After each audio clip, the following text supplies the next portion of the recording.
গেলি গেলি শান্তশিষ্ট ইয়া চলাফেরা কর, টানা সোনার রিং দইরা দাও বইলা গ্যাঙর গ্যাঙর করতে থাকলে কোন পুরুষ মানুষের মাথা ঠিক থাকে?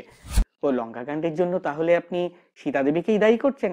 আলবৎ, কি কামার ছিল তোর জনের? বাড়িতে তো আরো তিন খান শাশুড়ি আর তিন খান বউয়া ছিল, তাগুলোকে তো থাকলেই পারতিস। আচ্ছা বুঝলাম, স্বামী ছাড়া থাকতে পারোস না, ভালো কথা।